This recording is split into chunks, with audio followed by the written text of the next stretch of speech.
तो आज हम क्लास 12 कंप्यूटर साइंस का एक नया चैप्टर शुरू करेंगे जिसका नाम है डेटाबेस एंड एसक्यूएल। ये वन शॉट देखने के बाद ये चैप्टर का हर एक कॉन्सेप्ट आपको आ जाएगा और कोई भी पीवाईक्यूज या कोई भी क्वेश्चन आप इजीली सॉल्व कर सकते हो। ये लेटेस्ट सिलेबस के अनुसार है और ये बहुत इजी टू अंडरस्टैंड लैंग्वेज में समझा गया है। तो लेट्स स्टार्ट। तो पहले जो आपका डेटाबेस और एसक्यूएल एनसीईआरटी में दो अलग अलग चैप्टर है, मगर यहाँ पर हम एक साथ पढ़ेंगे दोनों चैप्टर्स को। तो पहले डेटाबेस शुरू करने के पहले आपको जानना है डेटा का मतलब क्या होता है। डेटा होता है raw facts and data which cannot be use to take decision. ये रॉ फैक्ट्स एंड डेटा होता है जिसका कोई कॉम्पैक्ट मीनिंग नहीं होता। ये ऐसे ही डेटास ऐसे ही फैक्ट्स होते, ठीक है। और इंफॉर्मेशन का मतलब क्या है, जो डेटा आपको प्रोसेस करने के बाद मिलता है उसको बोलते हैं इंफॉर्मेशन, ठीक है। अब एक डेटाबेस में रिलेशन होता है। रिलेशन का मतलब क्या, टेबल होता है, ठीक है। तो रिलेशन में कुछ पार्ट्स होते हैं, वो क्या क्या होता है एक एक करके हम जानेंगे। पहला होता है फील्ड्स। फील्ड्स का मतलब क्या होता है, फील्ड्स का मतलब होता है कॉलम्स। तो जो जो कॉलम्स एक टेबल में होता है उसको हम क्या बोलते हैं, फील्ड्स बोलते हैं, ठीक है। रिकॉर्ड का मतलब है कलेक्शन ऑफ फील्ड्स, ठीक है। कलेक्शन ऑफ फील्ड्स का मतलब क्या है, collection of columns is known as a record, okay. मतलब एक रो को हम रिकॉर्ड बोलते हैं। फील्ड्स में जो भी इंफॉर्मेशन होता है, एक कॉलम में जो भी इंफॉर्मेशन होता है वो कोई एक स्पेसिफिक कंडीशन के अनुसार सजाया गया है, ठीक है। मगर रिकॉर्ड में हर एक डिस्टिंक्ट इंफॉर्मेशन होता है और जो कलेक्शन ऑफ फील्ड्स होते हैं उसको बोलते हैं रिकॉर्ड। अच्छा, हो गया। उसके बाद हम जानेंगे फाइल, जान लिया हम। पहले डेटा क्या होता है, रिकॉर्ड्स क्या होता है वो जान लिया हम। अब हम जानेंगे फाइल सिस्टम क्या होता है, ठीक है। अच्छा, फाइल सिस्टम। पहले फाइल क्या होता है। A file can be understood as a container to store data in a computer, ठीक है। अच्छा, but to access data inside a particular file we need to make a program। मगर कोई भी एक पर्टिकुलर फाइल के अंदर जो डेटा होता है उसको एक्सेस करने के लिए हमको क्या बनाना पड़ता है, प्रोग्राम बनाना पड़ता है। तो फाइल क्या होता है, फाइल होता है कंटेनर जिसमें हम डेटा को स्टोर करते हैं, ठीक है। They can be directly access. जो फाइल में डेटा होता है वो डायरेक्टली एक्सेस कर सकते हैं हम। मगर कोई भी डेटा अगर कोई पर्टिकुलर फाइल के अंदर है उसको एक्सेस करने के लिए हमको क्या बनाना पड़ेगा, प्रोग्राम बनाना पड़ेगा, ठीक है। अच्छा, मगर जो फाइल सिस्टम है उसका कुछ ड्रॉबैक्स है। एक एक करके हम ड्रॉबैक समझेंगे, ठीक है। जो फाइल सिस्टम होता है वो बहुत डिफिकल्ट टू एक्सेस होता है, ठीक है। क्यों डिफिकल्ट टू एक्सेस होता है, जो कोई भी एक पर्टिकुलर फॉर्मेट में अगर फाइल है और कोई एक दूसरे एप्लीकेशन से आप ओपन करना चाहते हो, वो एप्लीकेशन उस पर्टिकुलर फाइल फॉर्मेट को सपोर्ट नहीं करता, तो हम वो जो फाइल है उसको एक्सेस नहीं कर सकते। तो ये प्लेटफॉर्म इंडिपेंडेंट नहीं है, ये प्लेटफॉर्म डिपेंडेंट है। Sometimes it is difficult to access data in a given format and we require a application program to access the data, ठीक है। उसके बाद डेटा रिडंडेंसी। डेटा रिडंडेंसी का मतलब क्या है, कुछ प्लेसेस में डेटा क्या होता है, एक से ज्यादा टाइम्स होता है, ठीक है। मान लो कोई ए डेटा है, बी डेटा है, उसके बाद 2 टाइम्स और ए डेटा है, वो क्या है, रिपीटेड डेटा है, ठीक है। और वो क्या है, वो स्टोरेज को यूज करते हैं और डेटा इनकॉन्सिस्टेंसी भी हो जाता है उससे, ठीक है। डुप्लीकेट होता है डिफरेंट प्लेसेस में, उसको क्या बोलते हैं, उसको बोलते हैं डेटा रिडंडेंसी। अच्छा, डेटा इनकॉन्सिस्टेंसी का मतलब क्या है, इसका मतलब है बहुत सारे डेटा, मान लो ए में कुछ डेटा है, ठीक है, डेटाज है, बी में कुछ डेटाज है, ठीक है।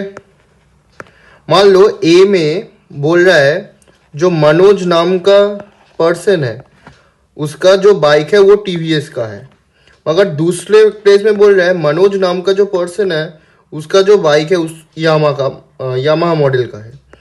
तो दोनों प्लेसेस में क्या हो रहा है, दोनों प्लेसेस में मनोज नाम का ही पर्सन है, मगर दोनों प्लेस में जो वो बाइक यूज कर रहा है वो डिफरेंट है। ऐसा भी हो सकता है मनोज का टाइटल डिफरेंट है, मगर यहाँ पर मनोज का टाइटल हमको नहीं मिल रहा है, इसलिए दोनों प्लेस में क्या हो रहा है, दोनों प्लेस में एक ही इंफॉर्मेशन और एक ही डेटा के अंदर क्या हो रहा है, दोनों अलग अलग इंफॉर्मेशन आ रहा है। ठीक है, सो इट ऑकर्स, इसको बोलते हैं इनकॉन्सिस्टेंसी ऑफ डेटा। और ये कब ऑकर करता है, when the same data maintain in different places do not match. ठीक है, अच्छा इसके बाद है जो ड्रॉबैक है फाइल सिस्टम का, वो डेटा आइसोलेशन। डेटा आइसोलेशन कब होता है, जब दोनों फाइल का बीच में, मान लो एक ए फाइल है, मान लो एक ए फाइल है और एक बी फाइल है। ठीक है, और इसके बीच में कोई भी कनेक्शन नहीं है, नो कनेक्शन। नो कनेक्शन मतलब क्या, nothing in common, nothing in common. तो तब होता है डेटा आइसोलेशन। तो दोनों फाइल में हम कोई भी कंडीशन के अंदर दोनों फाइल को इंटरलिंक नहीं कर सकते। देयर इज नो लिंक और mapping between the files. Separate programs needed to be access the file. हर एक प्रोग्राम को, हर एक फाइल को एक्सेस करने के लिए हमको क्या लिखना पड़ेगा, एक डिफरेंट प्रोग्राम लिखना पड़ेगा। प्रोग्राम ए लिखना पड़ेगा यहाँ पर, और यहाँ पर क्या लिखना पड़ेगा, प्रोग्राम बी लिखना पड़ेगा। हर एक फाइल को एक्सेस करने के लिए अलग अलग प्रोग्राम लिखना पड़ेगा। ठीक है, अच्छा उसके बाद एक बहुत इंपॉर्टेंट चीज है, वो डेटा डिपेंडेंसी। डेटा डिपेंडेंसी का मतलब क्या है, डेटा डिपेंडेंसी का मतलब है, जो मान लो ए में जो फाइल है, एक ए फाइल है, ये कोई पर्टिकुलर एप्लीकेशन से ओपन होता है, एप्लीकेशन से ओपन होता है, एप्लीकेशन ए। मान लो इस ए फाइल को हम एप्लीकेशन बी से ओपन करना चाहते हो, एप्लीकेशन बी से ओपन करना चाहते हो, तो क्या होगा, एरर दिखाएगा, ये ओपन नहीं होगा। क्यों, ये स्ट्रक्चर में वेरी करता है, स्ट्रक्चर वेरी करता है। तो इसको बोलते हैं डेटा डिपेंडेंसी। जो फाइल है वो पर्टिकुलर डेटा ही, जो एप्लीकेशन है वो पर्टिकुलर डेटा फाइल ही एक्सेस कर सकता है। Data is stored in specific formats और structure in a file. If structure और format of the file is change, all the existing application access the file need to be changed. So जब हम file को change करेंगे, जो application से open होता है, तो फाइल का जो कंटेंट्स है उसको भी चेंज करना पड़ेगा। ठीक है, नहीं तो फाइल ओपन नहीं होगा। ठीक है, इसको बोलते हैं डेटा डिपेंडेंसी। तो ये हो गया फाइल सिस्टम का ड्रॉबैक। ठीक है, अब ये फाइल सिस्टम का ड्रॉबैक से हमको क्या, किस चीज का उत्पत्ति हुआ, डेटाबेस मैनेजमेंट सिस्टम का। अगर फाइल सिस्टम में सब कुछ ठीक था तो हम डेटाबेस मैनेजमेंट सिस्टम काम में नहीं लेकर आते। तो पहले ये बोलते हैं limitation in file system lead to emergence of DBMS. अब डीबीएमएस क्या होता है, डीबीएमएस एक ऐसा सॉफ्टवेयर होता है that can be use to create and manage database. ठीक है, डेटाबेस और डेटाबेस मैनेजमेंट सिस्टम अलग अलग चीज होता है। ठीक है, जो सॉफ्टवेयर डेटाबेस को क्रिएट और मैनेज करने के लिए यूज करते हैं उसको बोलते हैं हम डीबीएमएस, डेटाबेस मैनेजमेंट सिस्टम। ठीक है, और it's let user to create, store, manage, modify and retrieve data from database. ये हर एक काम जो है ये क्रिएट कर सकता है, स्टोर कर सकता है, मैनेज कर सकता है, मॉडिफाई कर सकता है और रिट्रीव भी कर सकता है डेटा, कहाँ से, डेटाबेस से। ठीक है, तो ये डीबीएमएस क्या होता है, इसका काम हो गया। अच्छा, now the question arises, are DBMS and database same? ये पर आंसर बोल दिया मैंने आपको। Answer is no. Database is a structural collection of information. Database क्या होता है, मान लो एक टेब्यूलर कलेक्शन ऑफ डेटा होता है। ठीक है, और इसमें जो एडिटिंग और जो भी काम आप करते हो इस डेटाबेस में, वो किससे करते हो, डीबीएमएस से। ठीक है, सो database is a structured collection of information which can be used to store and multiple things। मगर DBMS क्या होता है, ये एक सॉफ्टवेयर होता है that can be used to access, modify and interact the data in a database। जो भी डेटा है उसको एक्सेस कर सकते हो, क्या डेटा है उसको मॉडिफाई भी कर सकते हो, और उस डेटा से बहुत सारे, एक फाइल से दूसरे डेटाबेस से, एक डेटाबेस से दूसरे डेटाबेस, या एक फाइल से दूसरे फाइल से आप इंटरलिंक भी कर सकते हो। ठीक है, अच्छा अब ये जो डीबीएमएस आप यूज करते हो इसका कुछ कैरेक्टरिस्टिक्स है। पहला कैरेक्टरिस्टिक्स क्या है, डेटा एब्स्ट्रैक्शन। डेटा एब्स्ट्रैक्शन का मतलब क्या है, मान लो कुछ काम आप क्या कर रहे हो, आप बाहर कुछ काम कर रहे हो मगर अंदर का जो प्रोसीड्योर है उसको आप पता नहीं है। मान लो कोई भी आप सम है जो कॉम्पिटिटिव एग्जाम से उसमें जो सम है वो हम ट्रिक से सॉल्व करते हैं, मगर जो एक्चुअल वर्किंग है वो सम का उसको हम पता नहीं होता है। इसे कहते हैं एब्स्ट्रैक्शन, कि हमका ऊपर ऊपर से चीज पता है मगर एक्चुअल जो काम हो रहा है बैक एंड में उसको हम पता नहीं है। ठीक है, तो it hides certain data about how data are actually stored. ठीक है। अच्छा, डेटा इंटीग्रिटी, इंटीग्रिटी का मतलब क्या है? एक साथ रहना। ठीक है, validating and enforcing rules on how data are entered और स्टोर्ड। यहाँ पर कुछ सेट ऑफ रूल्स होता है। ठीक है, जो डेटा एक साथ रहेंगे, मान लो एक कॉलम में सब एक टाइप का डेटा रहता है, दूसरे कॉलम में सब एक टाइप का डेटा रहता है। ठीक है, तो यहाँ पर कुछ रूल्स होता है जिससे डेटा कैटेगराइज होता है कि ये डेटा ऐसे ऐसे रहेगा एक कॉलम में, दूसरा डेटा ऐसे ऐसे रहेगा दूसरे कॉलम में। इसको बोलते हैं डेटा इंटीग्रिटी। अच्छा, उसके थर्ड है बैकअप एंड रिकवरी। ठीक है। अच्छा, डीबीएमएस में, सभी डीबीएमएस में पर्टिकुलर क्या होता है? प्रोसेस होता है जिससे हम, अगर मान लो आपका कंप्यूटर सिस्टम स्टॉप हो गया कुछ कारण की वजह से, करंट चला गया, कुछ हो गया, तो यहाँ पर कुछ रूल्स होता है, यहाँ पर कुछ प्रोसेस होता है जिससे हम डेटा को फिर पाएंगे। ठीक है, तो सेपरेट प्रोसेस होता है for banking up and storing data. अच्छा, अब क्या क्या डीबीएमएस में की कॉन्सेप्ट्स है? ठीक है, पहला होता है डेटाबेस स्कीमा। अच्छा, स्कीमा का मतलब क्या? स्कीमा का मतलब है स्ट्रक्चर। ठीक है, तो स्कीमा किस चीज को रेफर करता है? Refers to the design of a database, कि डेटाबेस मान लो 4 रोज से बना हुआ है या 4 कॉलम से बना हुआ है, इसको बोलते हैं database schema. It is also known as the visual architecture as it shows how data is stored in the database. Data को कैसे डेटाबेस में स्टोर करते हैं, जो दिखता है डेटाबेस, जो आप दिखते हो विजुअली, जो दिखता है डेटाबेस में, उसको कहते हैं डेटाबेस स्कीमा। अच्छा, डेटा कांस्टेंट, कांस्टेंट वर्ड का मतलब क्या है? कांस्टेंट वर्ड का मतलब है रेस्ट्रिक्शंस। ठीक है, तो ये क्या होता है? ये कुछ रेस्ट्रिक्शंस होते हैं और limitations on type of data that can be inserted into database. मान लो कोई एक कैटेगरी का डेटा एक ही कॉलम में रहेगा, तो ये क्या हो गया? एक कांस्टेंट हो गया जिससे हम डेटा को कैटेगराइज करते हैं। तो ये कांस्टेंट क्या है? एक रेस्ट्रिक्शंस है। ठीक है जी। अच्छा, मेटा डेटा नाम का एक चीज होता है, ये बहुत बार एमसीक्यू में पूछा जाता है। मेटा डेटा का मतलब क्या है? ये इसका मतलब है डेटाबेस का जो स्कीमा होता है, जो डेटाबेस का स्ट्रक्चर होता है और जो कांस्टेंट उसके पास होता है, वो मिलकर क्या बनाता है? Meta data. क्लियर? अच्छा, नेक्स्ट कॉन्सेप्ट है डेटाबेस इंस्टेंस। अच्छा, डेटाबेस इंस्टेंस का मतलब क्या है? इंस्टेंस का मतलब होता है एम्प्टी स्टेट। ठीक है, जब आपका डेटाबेस एम्प्टी रहेगा उसको बोलते हैं कि no database entry is there, null है, डेटाबेस क्या है? नल है, उसको बोलते हैं क्या? Database instance. ठीक है। अच्छा, क्वेरी क्या चीज होता है? क्वेरी होता है कि रिक्वेस्ट होता है डेटाबेस को for obtaining information from database in A desired way. For example, मान लो आप एक डेटाबेस ए है, ठीक है, उससे आप जो 3 रोज है और इसमें 3 कॉलम्स है। ठीक है, आप क्या करना चाहते हो? 3 रोज और 3 कॉलम से आप डेटा को एक्सट्रैक्ट करना चाहते हो, डेटा को एक्सट्रैक्ट करना चाहते हो।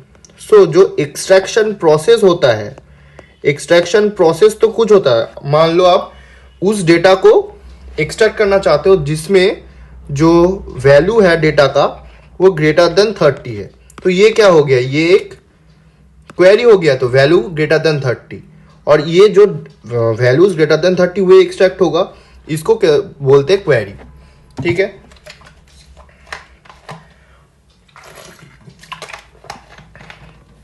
अच्छा, अब होता है डेटा को अब कैसे एक्सेस हो गया डेटा का, अब मैनिपुलेट कैसे करोगे डेटा को? तो modification of database consist of 3 operation. जो मैनिपुलेशन या मॉडिफिकेशन ऑफ डेटा है उसको 3 तरीके से कर सकते हो। पहले इंसर्शन, थर्ड है, सेकेंड है डिलीटेशन एंड थर्ड है अपडेट। अच्छा, डेटाबेस इंजन का मतलब क्या होता है? ये जो 3 चीज है ये बाद में डिटेल में पढ़ेंगे, अब जब एसक्यूएल पढ़ेंगे, डिटेल में पढ़ेंगे जब एसक्यूएल पढ़ेंगे। ठीक है, यहाँ पर एक खत्म नहीं है, यहाँ पर सिर्फ इंफॉर्मेशन है कि ये चीज होता है, कैसे होता है ये अब एसक्यूएल जो चैप्टर नेक्स्ट पार्ट में आएगा चैप्टर का में वहां पर देखेंगे, ठीक है। अच्छा, अब होता है डेटाबेस इंजन। डेटाबेस इंजन का मतलब क्या होता है अच्छे से समझो। मान लो एक डीबीएमएस है, ठीक है, ये एक डीबीएमएस है। इस डीबीएमएस में जो अंडरलाइन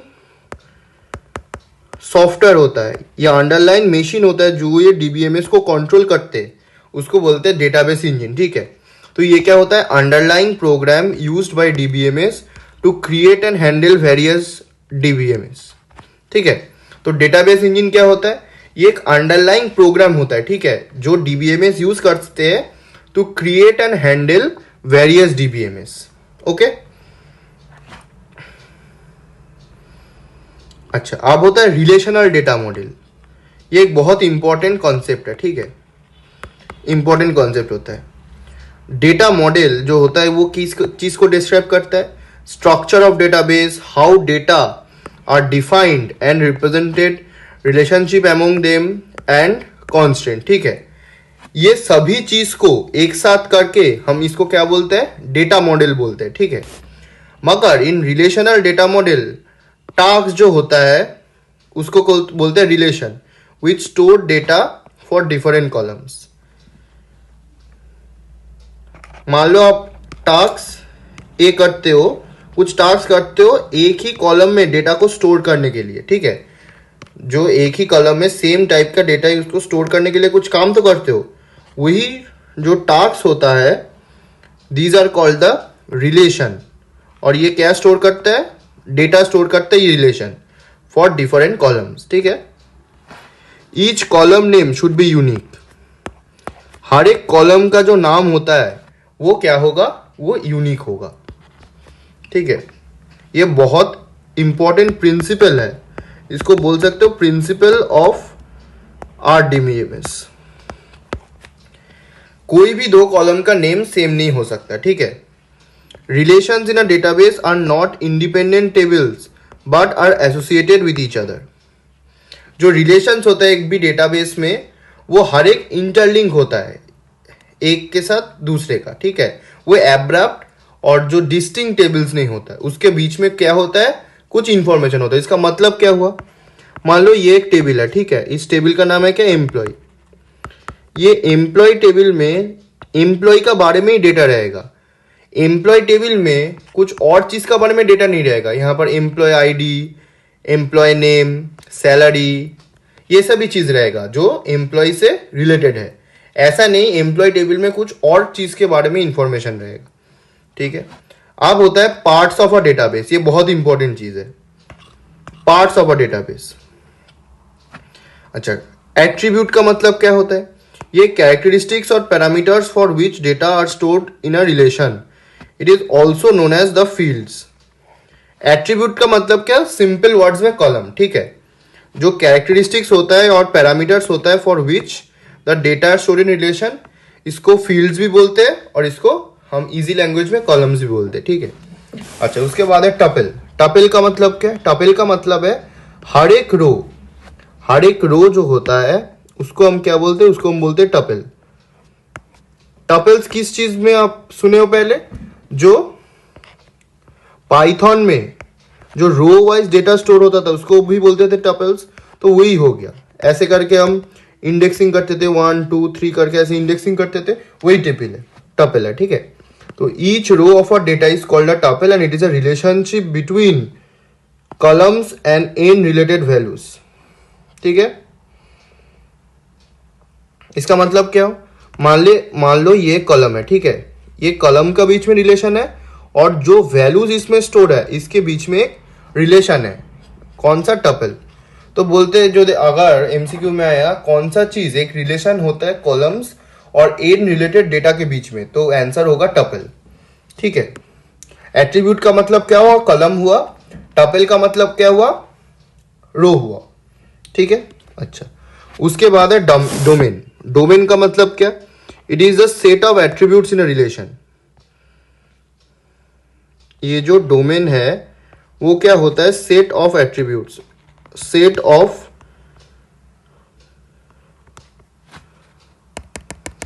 जो सेट ऑफ एट्रीब्यूट्स होते हैं, ठीक है।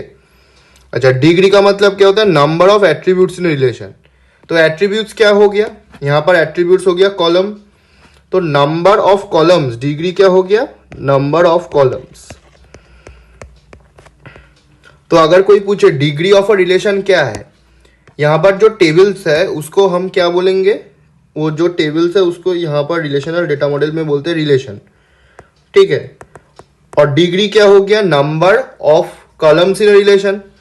और कार्डिनलिटी क्या हो गया? Number of tuples. टपल्स का मतलब क्या था? रोज। तो number of rows in relation को बोलते हैं कार्डिनलिटी, ठीक है। अच्छा, अब बहुत ही इंपॉर्टेंट चीज है जिसका नाम है कीज। कीज क्या होता है? पहले होता है जो कैंडिडेट कीज। मान लो कोई भी एक टेबल को आप कोई एक पर्टिकुलर कॉलम से आइडेंटिफाई करते हो, तो वो एक पर्टिकुलर जो कॉलम होता है उसका जो नाम होता है कॉलम का, उसको हम बोलते हैं प्राइमरी कीज। और ये जो प्राइमरी की है वो कोई भी एक टेबल को अलग से आइडेंटिफाई करने में आपको हेल्प करता है, ठीक है। जो भी कॉलम प्राइमरी की होने के लायक है उसको हम बोलते हैं कैंडिडेट की, ठीक है। यहां पर बोल रहा है जो एट्रीब्यूट्स, एट्रीब्यूट्स का मतलब क्या बोला? Column which can be uniquely used. मतलब जो जो कॉलम आपको इजीली जो टेबल को आइडेंटिफाई करने का हेल्प करता है, जो यूनिक होता है, जो दूसरों से यूनिक होता है। यूनिक का मतलब क्या? वो एक पर्टिकुलर कॉलम अगर आप चूज करोगे तो वो टेबल को आप अलग से आइडेंटिफाई कर सकते हो, ठीक है। तो identify tuples in a relation, इसको बोलते हैं कैंडिडेट की। मान लो customer name and customer ID, ये दोनों क्या है? कैंडिडेट की है, ठीक है, कैंडिडेट की। और मान लो ये दो कैंडिडेट की होता है, वो दोनों में एक, ये दो कस्टमर आईडी और कस्टमर नेम, इनमें से एक प्राइमरी की होगा। तो जो भी कीज प्राइमरी की है, प्राइमरी की होने के लायक होता है, उसको बोलते हैं कैंडिडेट की। इनमें से एक, मान लो कस्टमर आईडी बहुत ज्यादा यूनिक है, कस्टमर आईडी कभी रिपीट नहीं होगा, तो ये आपका प्राइमरी की हो जाएगा इस टेबल का। यहां पर क्या बोलते हैं? आउट ऑफ वन और more candidate keys the attribute chosen to uniquely identify the tuple is called the primary key of the relation, ठीक है। तो यहां पर जो जो प्राइमरी की होने का लायक वो कौन सा है? स्टूडेंट आईडी, रोल नंबर और ईमेल, ये तीनों चीज क्या होता है? यूनिक हो सकता है, ठीक है। मगर यहां पर जो ईमेल आईडी है, जो आपका ईमेल आईडी है, ये कभी कभी क्या हो सकता है? कुछ सिमिलर हो जा सकता है, ठीक है। मान लो एक दो लेटर इधर उधर करके सेम हो जा सकता है। रोल नंबर भी कभी कभार क्या हो सकता है? सेम हो जाता, नहीं होता, मगर मान लो आप क्लास ए और क्लास बी का, क्लास 2A और 2B का रोल नंबर दो, तो दो रोल नंबर दो क्लास का सेम हो सकता है।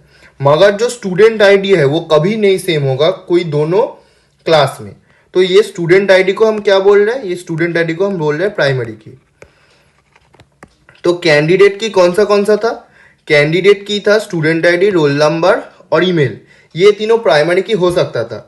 मगर इनमें से जो प्राइमरी की हुआ, इन दोनों को लेफ्ट आउट करके, वो क्या है?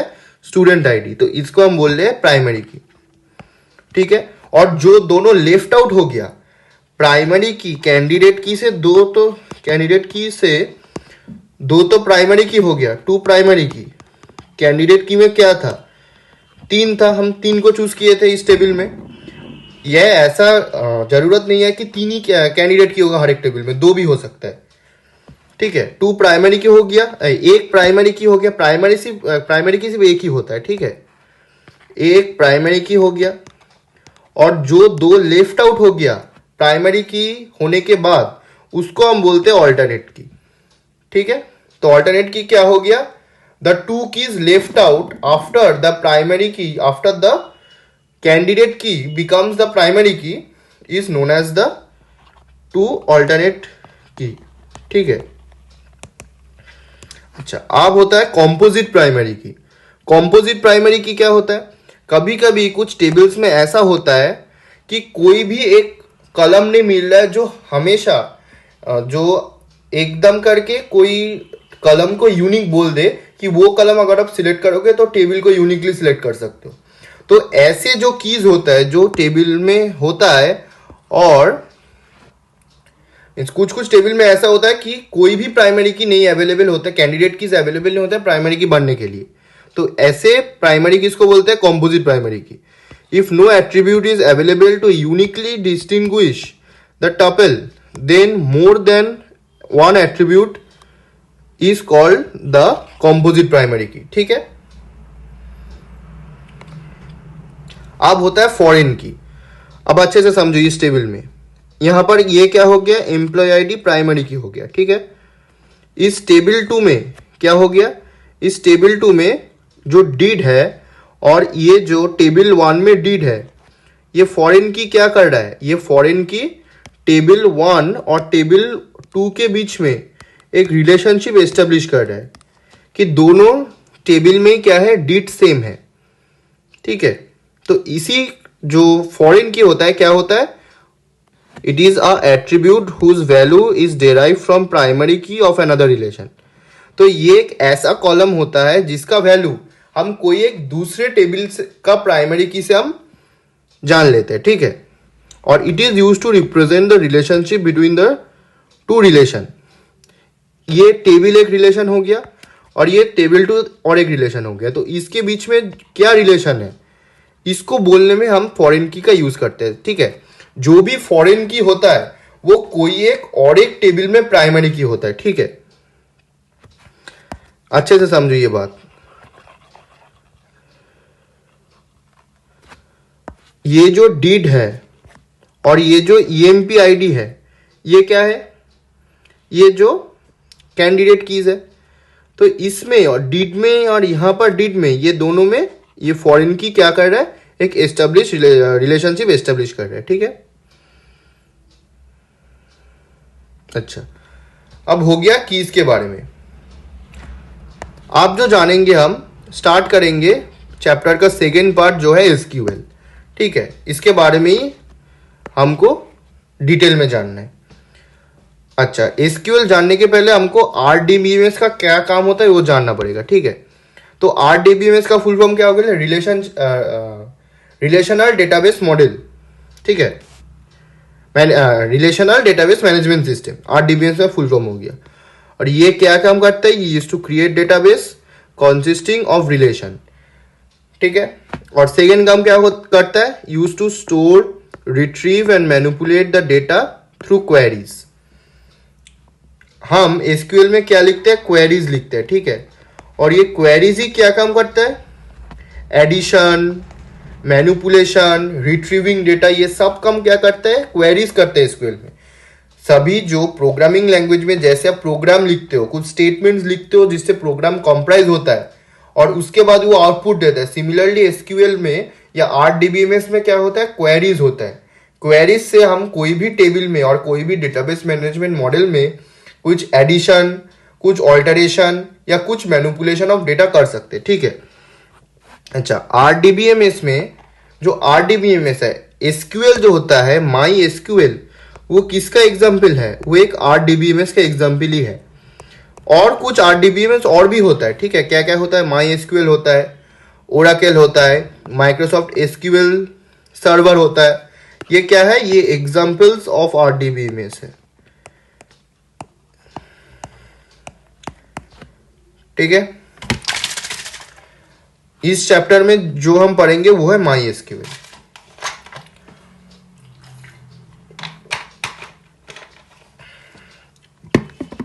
अच्छा, उसके बाद है डेटा टाइप्स इन एसक्यूएल। ठीक है, पहला जो डेटा टाइप है वो है कैरेन। अच्छा, कैरेन का मतलब क्या, ये कैरेक्टर डेटा स्टोर करते हैं। अच्छा, कैरेन में एक बहुत गंदा बात है कि जो एन है वो यहां पर फिक्स्ड होता है 0 to 255। मान लो अब लिख दो कैर 4। ठीक है, इसमें हम एक 4 लेटर का कैरेक्टर नहीं स्टोर करते, 3 लेटर का कैरेक्टर स्टोर करते, मगर ये जो चौथा स्पेस है ये खाली नहीं रहेगा, ये जो व्हाइट स्पेस है ये भी इंक्लूड हो जाएगा इसमें, तो 4 लेटर्स हो गया। ये जो एन है यहाँ पर, ये जो एन है यहाँ पर कैर एन में, ये क्या है, फिक्स्ड है। ये जो भी लिखोगे उतना ही कैरेक्टर्स क्या होगा, आपका मेमोरी या स्टोरेज में स्टोर होगा। मगर हम जो ज्यादा यूज करते हैं ज्यादा सा, वो क्या है, varchar n. Varchar n में क्या होता है, मान लो वेरकेर एन में क्या होता है, ये जो एन है वो वेरिएबल होता है। यहाँ पर वेरिएबल होने का क्या फायदा है, मान लो आप लिखते हो वेरकेर 10 और एक 5 लेटर का कुछ लिखते हो AR295, तो यहाँ पर 1 2 3 4 5 6 4 स्पेस अभी भी खाली है, मगर ये 4 स्पेस ये नहीं ऑक्यूपाई करेगा। जितना आप लिखे हो उतना ही स्पेस ऑक्यूपाई करेगा। जो रिमेनिंग स्पेस है वो क्या होगा, खाली रह जाएगा। वो क्या होगा, वो यूज ही नहीं करेगा। मैक्सिमम आप 10 कैरेक्टर स्टोर कर सकते हो, मगर आप उससे भी कम भी स्टोर कर सकते हो। मगर यहाँ पर अगर आप कैरे इन में दोगे तो वो मेमोरी स्पेस ज़्यादा खा जाएगा। वो जो रिमेनिंग स्पेस में जाएगा चीज़ नहीं भरे, उसका भी स्टोरेज ऑक्यूपाई कर जाएगा वो। ठीक है, कैरेक्टर एन में आप एन का वैल्यू 0 to 255 रख सकते हो, मगर जो वेरकेर एन है उसमें आप जो वैल्यू ऑफ एन है वो 0 to 65535 तक रख सकते हो। इसका मतलब क्या, वेरकेर एक ज़्यादा रेंज ऑफ कैरेक्टर स्टोर कर सकता है। ठीक है, दोनों का काम सेम है, मगर ये एक माइन्यूट डिफरेंस है जो मेन डिफरेंस है। Character n will store n characters only if character less than n is present, it will be filled with spaces padded on right. ठीक है, मगर वेरकेर एन में क्या होता है, it can store characters as our requirement but maximum limit is n. बाकी जाएगा क्या होगा, कुछ नहीं होगा उसमें। जितना आप लिखोगे मैक्सिमम 10 तक जितना आप लिखोगे उतना ही स्टोर करेगा। अच्छा, अब है इंटीजर्स वैल्यू स्टोर कर सकते हैं, और हर एक अब जितना भी बड़ा इंट लिखो, मान लो आप 345 कुछ भी लिखो, ये क्या करेगा, ये 4 बाइट से ऑक्यूपाई करेगा। फ्लोट भी क्या करता है, डेसिमल वैल्यूज स्टोर करता है और ये 4 बाइट से ऑक्यूपाई करेगा। और एक डेट होता है जिसका जो सिंटैक्स है ये क्या होता है, ईयर मंथ डे, ये इसका सिंटैक्स होता है। ठीक है, अच्छा उसके बाद क्या है, उसके बाद है कॉन्स्टेंट्स। एसक्यूएल में जब आप कोई भी क्वेरी लिखोगे लास्ट में कॉन्स्टेंट लिखना आवश्यक नहीं है, मगर आप लिखोगे तो अच्छा होगा। तो कॉन्स्टेंट्स क्या होता है, ये होता है restrictions on data values of N attribute. कोई भी कॉलम में जो भी डेटा वैल्यूज होता है उसमें जो रेस्ट्रिक्शंस होते हैं उसको बोलते हैं क्या, attribute.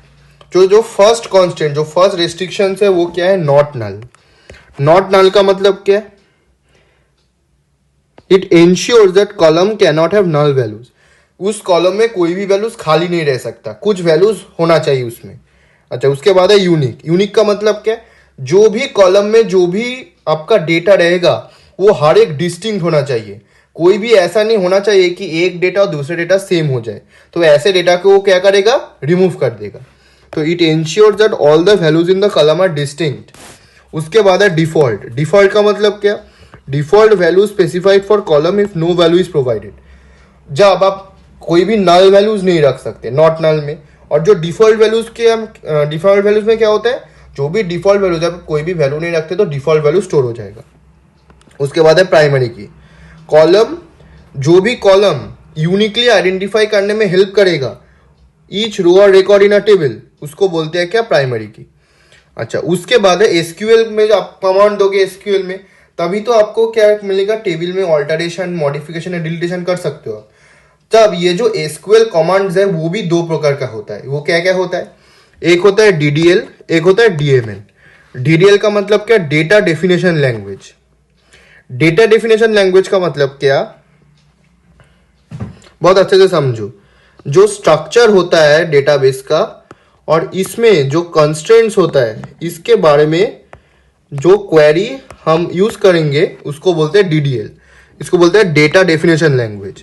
It is use to define the structure and constraints of data in the database. ठीक है, it also defines the key constraint relation between tables and other data validation. तो क्रिएट, जो डेटाबेस क्रिएट करते हो वो भी structure से related है। उसके बाद alter table, alter table command आप बाद में पढ़ोगे चैप्टर में। उसके बाद है ड्रॉप टेबल, मतलब डिलीट टेबल, पूरा स्ट्रक्चर को डिलीट कर देंगे। ठीक है, तो जो स्ट्रक्चर या कंस्ट्रेंट रिलेटेड चीज क्वेरी करेगा, जो क्वेरी स्ट्रक्चर रिलेटेड या जो कंस्ट्रेंट रिलेटेड काम करेगा उसको हम बोलते हैं डीडीएल, डेटा डेफिनेशन लैंग्वेज। उसके बाद है डीएमएल। डीएमएल का मतलब क्या, डेटा मैनिपुलेशन लैंग्वेज। जो डेटा को, उस स्ट्रक्चर और रेस्ट्रिक्शंस के बारे में नहीं, जो कोड डेटा है उसको जो ऐड, मॉडिफाई, डिलीट या जो उससे काम करेगा, डेटा से काम करेगा, use to insert, modify and delete data, उसको बोलते हैं हम DML, data manipulation language, data को मैनिपुलेट करेगा। DDL data and database structure को डिफाइन करेगा। इसका एग्जाम्पल क्या है? Select, update, delete and insert into. हम बाद में डिटेल में पढ़ेंगे हर एक। अच्छा, पहला जो काम आप डेटाबेस स्टार्ट करोगे, MySQL ओपन करोगे, इंस्टॉलेशन आप देख लेना कैसे करना है, वो उसमें नहीं जा रहा हूं मैं। पहले है क्रिएटिंग डेटाबेस, ठीक है। तो आप कोई भी डेटाबेस क्रिएट करोगे पहले, तो उसका सिंटैक्स क्या होता है? अच्छा, आप क्रिएट डेटाबेस कीवर्ड को यूज करते हो और उसके बाद जो भी डेटाबेस का नाम आप दे सकते हो, देना चाहते हो वो दे सकते हो। एक चीज याद में रखना कि कोई भी SQL कमांड लाइन के लास्ट में एक सेमीकोलन होता है, जैसे जावा में होता है वैसे ही SQL में भी होता है, सेम चीज, ठीक है। तो क्रिएट डेटाबेस, उसके बाद डेटाबेस नेम, तो आपका क्या होगा? जो डेटाबेस क्रिएट हो जाएगा। अब मान लो आप एक से ज्यादा 2-3 ऐसे करके डेटाबेस क्रिएट कर रहे हो, ठीक है। अब वो डेटाबेस को हम क्या कर सकते हो, क्या करना चाहते हो? शो करना चाहते हो जो कौन सा डेटाबेस आपका जो SQL में प्रेजेंट है। तो उसके में वो करने के लिए आप कौन सा सिंटैक्स का यूज करोगे? Show database. Show database query क्या करता है? जो भी डेटाबेस आपका SQL में प्रेजेंट है उसको शो करते। अच्छा, मान लो आपका एक से ज्यादा डेटाबेस है, ठीक है। मान लो आप ये क्रिएट डेटाबेस हो गया, मान लो आप एक दूसरे क्रिएट डेटाबेस कर रहे हो, तीसरा करे हो, ऐसे करके बहुत सारे डेटाबेस आप क्रिएट करे हो। मगर आप कोई भी एक डेटाबेस में क्या करना चाहते हो? जो एडिशन, मैनिपुलेशन या डिलीशन करना चाहते हो, तो उसके लिए आप क्या यूज करोगे? उसके लिए आप यूज करोगे use and then the database which you want to use, ठीक है। यूज डेटाबेस नेम, ये होता है सिंटैक्स। जो भी डेटाबेस आप यूज करना चाहते हो उसको, उसका नाम लिख दोगे, पहले यूज लिख दोगे, ठीक है। If there are multiple database created and we want to use a particular database, then we use database, ठीक है। अच्छा, उसके बाद है जो भी टेबल्स होता है डेटाबेस में, उसको अगर शो करना चाहते हो तो आप कौन सा सिंटैक्स यूज करोगे, कौन सा क्वेरी यूज करोगे? Show tables. If you want to see all tables within the selected database, मान लो आप बहुत सारे डेटाबेस क्रिएट कर चुके हो, अब कोई भी एक डेटाबेस आप यूज कमांड से यूज कर रहे हो और उसमें अगर आप शो टेबल्स यूज करना चाहते हो, जो भी टेबल्स प्रेजेंट है उसको देखना चाहते हो, तो आप क्या यूज करोगे? शो टेबल्स यूज करोगे, ठीक है। अब कैसे टेबल्स क्रिएट करते हैं डेटाबेस में, ये बहुत इंपॉर्टेंट चीज है। फर्स्ट स्टेप क्या होना चाहिए? फर्स्ट स्टेप होना चाहिए आपको डेटाबेस को क्रिएट करना है। अगर आप डेटाबेस क्रिएट नहीं करोगे तो आप टेबल नहीं क्रिएट कर सकते हो। तो पहला स्टेप है डेटाबेस को क्रिएट करना है, ठीक है। उसका बाद का स्टेप क्या है? उसके बाद का स्टेप आप क्रिएट टेबल है। अब टेबल क्रिएशन का एक बहुत अच्छा सिंटैक्स होता है जो आपको ऐसे ही ऑर्डर में फॉलो करना होगा। अगर ऐसे ऑर्डर नहीं फॉलो करोगे तो सिंटैक्स एरर दिखा देगा, ठीक है। अच्छा, क्रिएट, उसके बाद टेबल, उसके बाद टेबल नेम, ठीक है। उसके बाद ब्रैकेट में आप क्या लिखोगे? Attribute name 1। एट्रीब्यूट नेम 1 का मतलब क्या? कौन सा कॉलम नेम है, कॉलम नेम है, ठीक है। उसके बाद जो डेटा टाइप, बहुत सारे डेटा टाइप आप देखे, अगर कोई स्ट्रिंग टाइप डेटा रखना चाहते हो तो आप स्ट्रिंग यूज करोगे। अगर कोई integer type, integer, varchar, variable character length, int, वो भी यूज कर सकते हो, आपके मर्जी है, ठीक है। उसके बाद जो कंस्ट्रेंट क्या क्या पढ़े हम? नल, नॉट नल, उसके बाद डिफॉल्ट, ऐसे करके कुछ कांस्टेंट होगा कि ये कॉलम में या ये रो में ऐसे डेटा ही स्टोर होगा, उससे दूसरे कुछ स्टोर नहीं होगा, तो उसको बोलते हैं क्या? कांस्टेंट, ठीक है। अब जितने मर्जी उतना कॉलम नेम, डेटा टाइप या कांस्टेंट यूज कर जो स्टोर कर सकते हो, ठीक है। एग्जाम्पल एक, अच्छा मान लो एक टेबल आप क्रिएट करना चाहते हो जिसका नाम है क्या? EMP info, और उसमें एम्प्लॉय आईडी, जो पहला कॉलम का नाम है क्या? एम्प्लॉय आईडी, ठीक है। उसमें जो एम्प्लॉय आईडी का कैरेक्टर टाइप है वो क्या है? वो जो डेटा टाइप है वो क्या है? इंट है, ठीक है। और ये कभी नल नहीं होगा, ठीक है। उसके बाद EMP name, employee name, second column. उसके बाद कोड क्या है? Character not null, email varchar null भी हो सकता है, कोई एम्प्लॉय ऐसे भी हो सकता है जिसका ईमेल आईडी ना हो, तो उस केस के लिए हम नल लिख देंगे, ठीक है। अच्छा, और एक बार याद कर लो चीजें, नंबर ऑफ कॉलम्स होता है वो क्या है, डिग्री ऑफ द रिलेशन। एक रिलेशन का डिग्री होता है number of columns. Attribute name जो होता है वो क्या है, कॉलम नेम होता है। कांस्टेंट का मतलब क्या, restrictions imposed on the value of N attribute. जो भी एट्रीब्यूट है उसका वैल्यू में जो भी कांस्टेंट होगा वो उसको बोलते हैं क्या, एट्रीब्यूट में जो भी कांस्टेंट रेस्ट्रिक्शन होगा उसको कांस्टेंट बोलेंगे। अब मान लो आप कोई भी टेबल को डिस्क्राइब करना चाहते हो, तो टेबल दिखता कैसे, क्या क्या चीजें हैं, तो आप डिस्क्राइब टेबल नेम, उसके बाद सेमीकोलन क्वेरी का यूज कर सकते हो, ठीक है। ये देख लेना, हर एक क्वेरी हम लिख चुके हो, हम नोट्स भी प्रोवाइड कर देंगे, और देख लेना। अच्छा, उसके बाद है ऑल्टर टेबल कमांड। ये एक बहुत ही इंपॉर्टेंट कमांड है और ये डीडीएल का one of the most important command है, और एक बहुत सारे फंक्शंस कर सकते हैं। जो मेन फंक्शंस है, ये जो सारे आप काम देख रहे हो, इसको ब्रॉडली 3 कैटेगरी में हम बांट देते हैं। पहला क्या है, ऐड, सेकेंड होता है मॉडिफाई, और थर्ड होता है क्या, रिमूव। ये 3 मेन कैटेगरी में हम जो भी फंक्शंस है उसको बांट देते हैं, ठीक है। इसमें क्या क्या आप ऐड कर सकते हो ऑल्टर टेबल में। ऑल्टर का मतलब क्या, आप टेबल को चेंज कर रहे हो। आप कोई भी टेबल में प्राइमरी की को ऐड कर सकते हो, फॉरेन की को ऐड कर सकते हो, एट्रीब्यूट कोई भी एक एग्जिस्टिंग टेबल में एक नया कॉलम ऐड कर सकते हो, जो आप एग्जिस्टिंग डेटा टाइप है उसको मॉडिफाई भी कर सकते हो। कैसे मॉडिफाई कर सकते हो, डेटा टाइप को मॉडिफाई कर सकते हो, कोई भी कॉलम का जो भी कांस्टेंट है कॉलम का वो चेंज कर सकते हो, जो डिफॉल्ट वैल्यू है वो ऐड कर सकते हो या कोई भी एट्रीब्यूट में, कोई भी कॉलम को आप रिमूव कर सकते हो, कोई भी टेबल से आप प्राइमरी की बुक को भी रिमूव कर सकते हो, ठीक है। तो ये बहुत सारे फंक्शंस हो गया क्या ऑल्टर में, मगर ये जो 3 जो हर एक काम है उसको मेनली 3 कैटेगरी में डिवाइड कर देते हैं। एक क्या है, ऐड, एक होता है मॉडिफाई, एक होता है रिमूव। आप कोई भी नया चीज ऐड कर सकते हो, कोई भी एग्जिस्टिंग जो टेबल है उसको मॉडिफाई कर सकते हो, और कोई भी टेबल में चीजें रिमूव भी कर सकते हो। अच्छा, अब जो ऐड है उसमें 4 काम कर सकते हो। प्राइमरी की को ऐड कर सकते हो, फॉरेन की को ऐड कर सकते हो, कोई भी यूनिक डेटा को, यूनिक कंस्टेंट को यूज कर सकते हो, और कोई भी नया कॉलम ऐड कर सकते हो। तो जब आप प्राइमरी की को ऐड करोगे, ऑल्टर कमांड का पहला लाइन सभी में के लिए कॉमन है, क्या है, ऑल्टर टेबल, उसके बाद जो टेबल नेम है। ये सभी एग्जांपल्स है, ठीक है।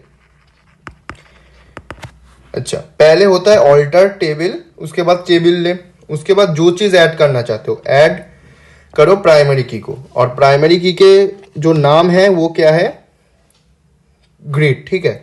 एक नया कॉलम ऐड हो जाएगा जो प्राइमरी की हो जाएगा, और एक नया कॉलम का नाम क्या है, ग्रीड हो गया। उसके बाद है फॉरेन की। आप कोई भी 2 टेबल को एक साथ रिलेटेड करने के लिए कॉमन कॉलम बना सकते हो, जो एक टेबल का फॉरेन प्राइमरी की भी होगा, जिसको बोलते हैं फॉरेन की, ठीक है। तो आप ऑल्टर टेबल स्टूडेंट करोगे और ये ऐड करोगे फॉरेन की को। यहां पर फॉरेन की जो है वो ग्रीड है, ठीक है। ऑल्टर टेबल स्टूडेंट, जो टेबल का नेम है, और यहां पर आप क्या ऐड करोगे, फॉरेन की को ऐड करोगे, ठीक है। उसके बाद है यूनिक, जो कांस्टेंट है वो भी आप कोई भी कॉलम में ऐड कर सकते हो। तो उसका सिंटेक्स क्या है, we add the constant unique to ensure no 2 values in that column should be same। कोई भी एक कॉलम में 2 वैल्यूज सेम ना हो, इसके लिए हम कौन सा कांस्टेंट यूज करते हैं, यूनिक कांस्टेंट यूज करते हैं, ठीक है।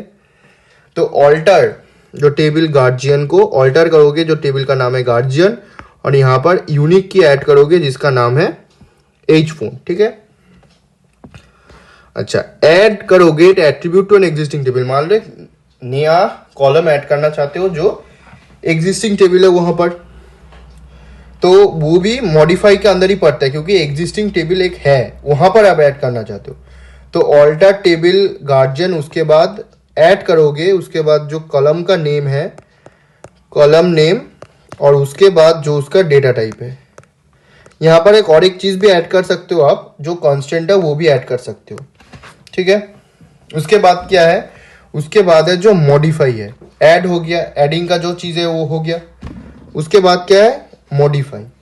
मॉडिफाई डेटा टाइप को मॉडिफाई कर सकते हो, एक कांस्टेंट को भी मॉडिफाई कर सकते हो और कोई भी डिफॉल्ट वैल्यू को भी आप नया डिफॉल्ट वैल्यू दे सकते हो, माने जो ओरिजिनल था उसको चेंज करके। अच्छा, अब अगर आप डेटा टाइप को मॉडिफाई करना चाहते हो तो क्या सिंटैक्स होगा? ऑल्टर टेबल जो टेबल नेम है, उसके बाद मॉडिफाई जो कॉलम नेम है, और उसके बाद जो डेटा टाइप है। ठीक है। अच्छा, अब अगर चाहते हो कि कोई भी कंस्ट्रेंट को अगर चेंज करे, एट्रीब्यूट का, कंस्ट्रेंट का मतलब क्या? रेस्ट्रिक्शन। जो ऑल्टर टेबल स्टूडेंट है, मॉडिफाई करोगे कौन सा चीज को? कॉलम को। और जो ये डेटा टाइप है, ये जो डेटा टाइप है वो सेम है। ठीक है। और जो कांस्टेंट है वो नॉट नल में चेंज हो गया। ठीक है। ये आपका ओरिजिनल था और ये क्या हो गया? नॉट नल में चेंज हो गया जो कांस्टेंट है। ये इजी है।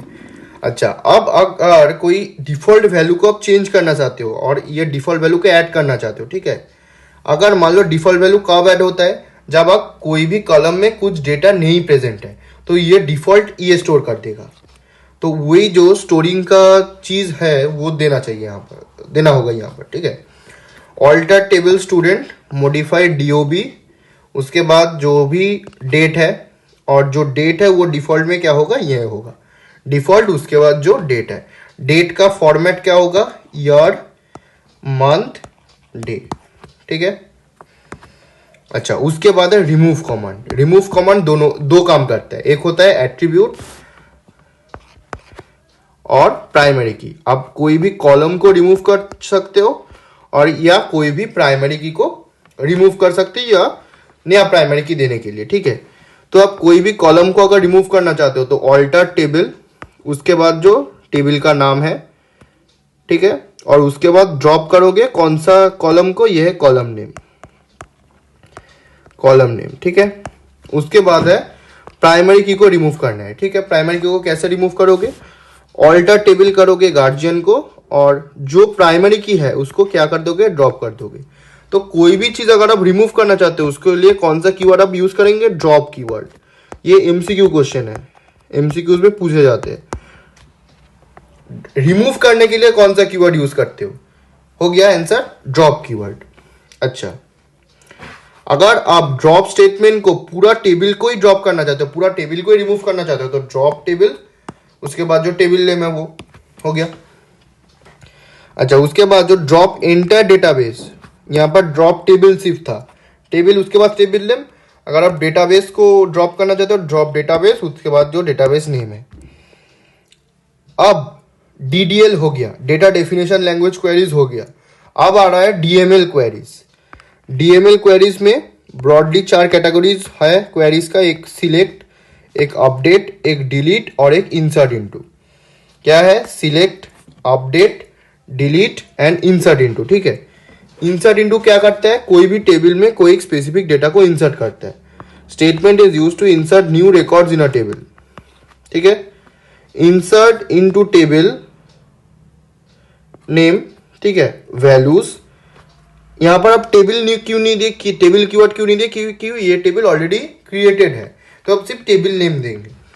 इंसर्ट इनटू टेबल नेम, उसके बाद है वैल्यूज, वैल्यू 1, वैल्यू 2। जैसे आप दोगे जो नया कलम है, जो सिंटेक्स पहले था उसी सिंटेक्स में ये स्टोर हो जाएगा।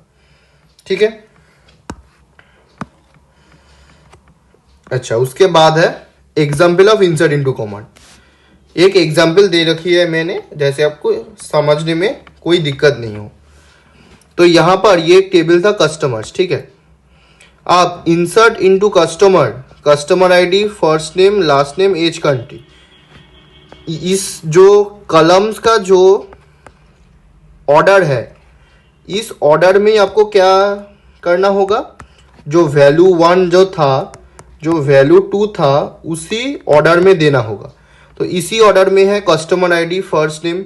मान लो आप फर्स्ट नेम पहले दे दिए तो कस्टमर आईडी का जगह फर्स्ट नेम आ जाएगा और वहां पर क्या हो जाएगा? एरर हो जाएगा, क्योंकि कस्टमर आईडी आप इनिशियली इंटीजर टाइप ले चुके हो। अगर आप कस्टमर आईडी फर्स्ट में दे दोगे, कस्टमर नेम फर्स्ट में दे दोगे, तो वहां पर क्या हो जाएगा? एरर हो जाएगा। ठीक है। तो इंसर्ट इनटू वैल्यूज क्या क्या है? Insert into customers, customer ID, first name, values.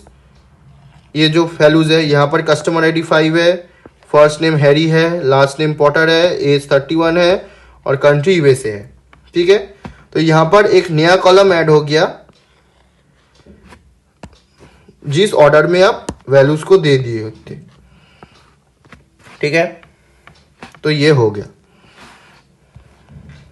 अच्छा, उसके बाद if we want to add only for some attributes of the table. ठीक है, मान लो आप कोई एक पर्टिकुलर कॉलम में ही ऐड करना चाहते हो, सभी कॉलम में ऐड नहीं करना चाहते हो, तो इंसर्ट इनटू टेबल नेम, जो कॉलम का नाम, कॉलम का सेकेंड नाम, सेकेंड कॉलम में जो भी चीज ऐड करना चाहते हो, कॉलम 1 कॉलम 2 हो गया नेम उसका। उसके बाद वैल्यूज, जो कॉलम 1 में जो वैल्यू आपको इंसर्ट करना है और कॉलम 2 में जो भी वैल्यू इंसर्ट करना है। ठीक है,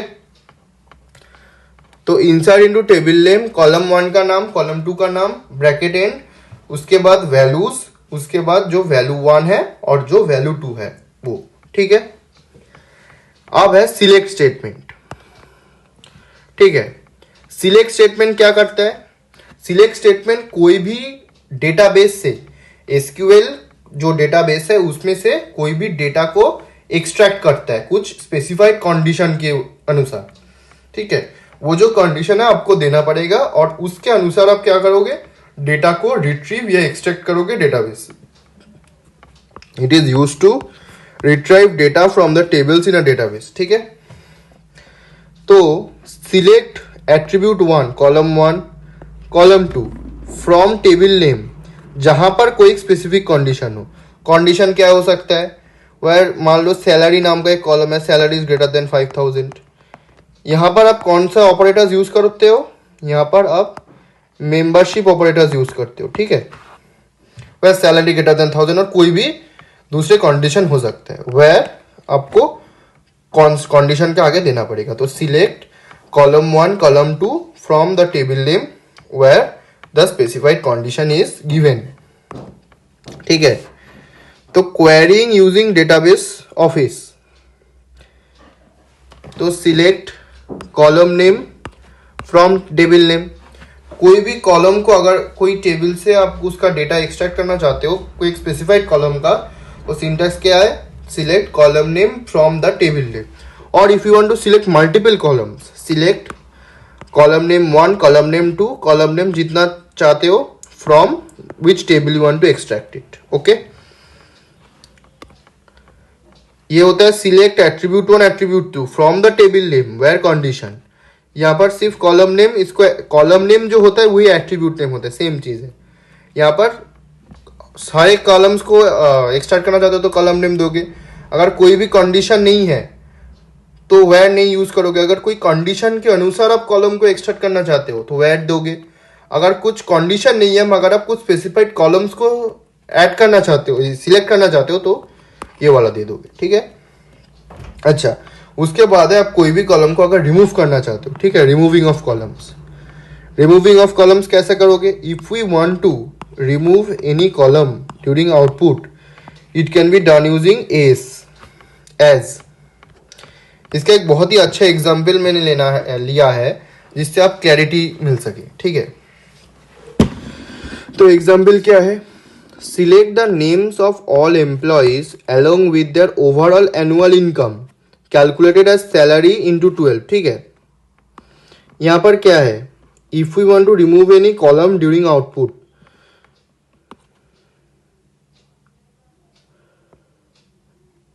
अच्छा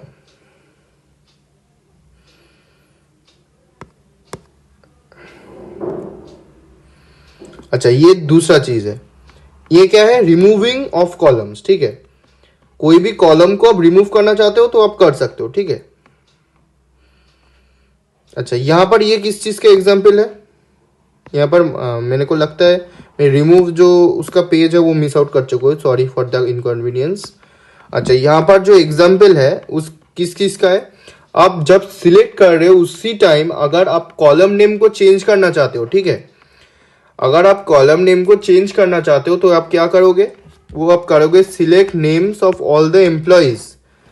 वो आप क्या करोगे? Select names of all the employees along with there annual income calculated salary into 12। While displaying the query result, rename the column ename as name. जब आप डिस्प्ले करोगे जो इनेम नाम का जो कॉलम है उसको आप नेम करके देन डिस्प्ले करोगे, ठीक है। तो उसका सिंटैक्स क्या होगा, सिलेक्ट इनेम एज जिस चीज में आप आउटपुट में दिखना चाहते हो, select ename as name salary into 12 from the employee, ठीक है। तो नेम क्या है, नेम है आलिया, उसके बाद सौरिया, उसके बाद तानिया, ठीक है। और जो सैलरी है वो ऐसे करके है, ठीक है। तो जब ये जो नेम था ये पहले क्या था, ये पहले ई नेम था, ठीक है।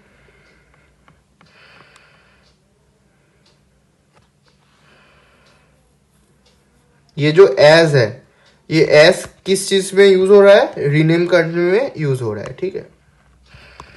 अच्छा, उसके बाद है डिस्टिंक्ट क्लॉज। डिस्टिंक्ट क्लॉज का मतलब क्या है, खूब अच्छे से समझेंगे। जो सिलेक्ट स्टेटमेंट है और जो डिस्टिंक्ट क्लॉज है उसको अगर हम एक साथ यूज करेंगे तो वो रिकॉर्ड रिटर्न करेगा जो रिपीटेशन के रिपीटेशन रिमूव करके रिपीट करेगा। मान लो ये एक रिकॉर्ड था, ठीक है, मान लो ये एक रिकॉर्ड था, इसमें ये जो अमन रिकॉर्ड है ये 2 बार था, तो अमन को क्या किया, आफ्टर डिस्टिंक्ट क्लॉज अमन को रिमूव करके एक नया टेबल दे दिया, ठीक है। अमन को रिमूव करके एक नया टेबल दे दिया जिसमें अमन एक ही टाइम है, 2 बार अमन था, एक ही टाइम हो गया अमन। अमन 2 टाइम्स इंदौर है, ठीक है। अच्छा, तो इसका सिंटैक्स क्या है, सिलेक्ट डिस्टिंक्ट, उसके बाद जो कॉलम नेम है फ्रॉम जो टेबल नेम है, ठीक है। इस टेबल में अगर आप देखोगे तो सिलेक्ट डिस्टिंक्ट, यहाँ पर इस टेबल में ये डिस्टिंक्ट कॉलम नेम हो जाएगा और टेबल नेम जो भी आप दो आपकी मर्जी, ठीक है। अच्छा, उसके बाद है वेयर क्लॉज। वेयर क्लॉज का काम क्या होता है, वेयर क्लॉज का काम होता है it is use to retrieve the data that met some specified condition, ठीक है। सिलेक्ट द डिस्टिंक्ट, मान लो आप कोई भी कॉलम जिसमें डिस्टिंक्ट डेटा पा गए डिस्टिंक्ट क्लॉज से, उसके बाद वो डिस्टिंक्ट क्लॉज से जो डेटा आप एक्सट्रैक्ट करना चाहते हो कुछ कंडीशन के अनुसार चूज करना चाहते हो, ठीक है, तो उसके लिए हम वेयर क्लॉज यूज करते हैं, ठीक है। तो सिलेक्ट डिस्टिंक्ट, उसके बाद जो कॉलम नेम है, कौन सा डिस्टिंक्ट कॉलम को आप पाना चाहते हो, कौन सा टेबल से पाना चाहते हो, और जो कंडीशन वो क्या है। मान लो कंडीशन है जो सैलरी है वो ग्रेटर देन 1000 लेस देन 3000 हो, एंड जो सैलरी है वो जो ग्रेटर देन 15,000 हो, ठीक है। ऐसे ऐसे कंडीशन भी दे सकते हो, ठीक है। तो यहाँ पर वेयर क्लॉज का कुछ एग्जाम्पल अब मैं दे रहा हूँ जैसे आपको क्लैरिटी मिले। अच्छा, select distinct salary of employees working in the department number DO1। तो select distinct salary from the table employee where department ID is equal to D01। ये डिपार्टमेंट ID D01 क्या है, कंडीशन है, ठीक है। कौन सा टेबल से, एम्प्लॉय टेबल से, और सिलेक्ट डिस्टिंक्ट, और ये क्या है, ये है कॉलम नेम या एट्रीब्यूट नेम, ठीक है। उसके बाद है रिलेशनल ऑपरेटर्स सच एज, ये आप ये जो रिलेशनल ऑपरेटर्स है ये यूज कर सकते हो वेयर क्लॉज में। कोई भी conditional operators are not used, ठीक है। कंडीशनल मतलब का ऑपरेटर्स का मतलब क्या, एंड और नॉट, ये सब नहीं यूज होता, ठीक है। उसके बाद क्या क्वेश्चन है, उसके बाद क्वेश्चन है display all details of those employees of DO4 department who earn more than 5,000, ठीक है। Select star. अच्छा, ये स्टार आप कब यूज करते हो, जब आपका जो नंबर ऑफ कॉलम्स है वो अननोन है, ठीक है। कौन सा कॉलम है वो आप नहीं जानते हो, ठीक है। ऑल डिटेल्स आप पाना चाहते हो, ये ऑल डिटेल जहां पर भी देखोगे वहां पर आप कौन सा साइन सिंबल यूज करोगे, स्टार यूज करोगे, ठीक है। वो स्टार क्या करता है, सभी डिटेल्स को शो करता है कोई एक पर्टिकुलर कंडीशन के वाइज। यहां पर क्या था, यहां पर सिर्फ सैलरी आप दिखा रहे थे, ठीक है। जो भी सैलरी 5,000 के ऊपर है सिर्फ वही सैलरी कॉलम दिखाओ, मगर यहां पर क्या हो गया, सैलरी कॉलम सिर्फ नहीं, यहां पर क्या है, जो कंडीशन है उसके अनुसार पूरा जो रो है उसको दिखाना है, ठीक है। तो select star from the table name employ where salary is greater than 5000 and जो डिपार्टमेंट आईडी है वो क्या है D04। ठीक है, तो ये आपका जो पूरा रिकॉर्ड है, देखो एक चीज अच्छे से, यहाँ पर कंडीशन क्या था, सैलरी ग्रेटर देन 5000, ये दो कंडीशन फुलफिल कर दिया तो हम सैलरी रो को दिखाए। जो डिपार्टमेंट आईडी है वो D04 था, वो दिखाए। मगर अब पूरा रिकॉर्ड जिसमें जिसमें ये चीज हो रहा है, ये दोनों चीज हो रहा है, वो पूरा रिकॉर्ड दिखा रहा है। तो ये पूरा रिकॉर्ड दिखाने के लिए हमको ये स्टार का यूज करना पड़ेगा। ठीक है, अच्छा, उसके बाद और एक example, write a query selecting records of all the employees except Aliya. कोई भी एक पर्टिकुलर रिकॉर्ड को आप अगर कोई भी कंडीशन या कॉलम को आप अगर नहीं दिखाना चाहते हो तो हम कौन सा जो क्वेरी यूज करते हैं, नॉट जो कॉलम नेम है वो और जो कंडीशन है वो। ठीक है, तो select star from employ where E name not E name, मतलब जो एम्प्लॉय नेम है वो ये एम्प्लॉय नेम नहीं होगा। कौन सा नहीं होगा, आप कंडीशन दे रहे हैं, मान लो आलिया नहीं है। ठीक है, अच्छा, उसके बाद write a query selecting name and department number of all the employees who are coming between 2000 and 5000। अच्छा, ये करने का दो प्रोसेस है, one is greater than, less than, equal, greater than equal to, ये ऑपरेटर। सेकेंड है between operator. ठीक है, दो प्रोसेस आप ये कर सकते हो। ठीक है, तो select E name, report department ID from employ where salary is greater than 2000 and salary is less than 5000। ठीक है, ये पहले क्या देना होगा, सैलरी ग्रेटर देन 2000, उसके बाद एंड सैलरी लेस देन 50,000। ठीक है, 20,000 एंड सैलरी लेस देन 50,000। सो आप दो चीज में, या आप दे सकते हो वेयर सैलरी बिटवीन 20,000 एंड 50,000, ये भी दे सकते हो, सेम चीज है। ठीक है, ये हो गया। उसके बाद है write a query to select details who work in department 1, department 2 और डिपार्टमेंट 4 आइदर, जे कोनो कोई भी एक में अगर काम करते हो तो वो दिखाएंगे। Select star from employ where department ID D01 और डिपार्टमेंट आईडी D02 और डिपार्टमेंट आईडी D04। यहाँ पर कोई भी एक डिपार्टमेंट अगर काम करेगा तो दिखा देंगे। ठीक है, अच्छा, उसके बाद है मेंबरशिप ऑपरेटर इन। तो मेंबरशिप ऑपरेटर इन में क्या काम है, in operator compares a value with अ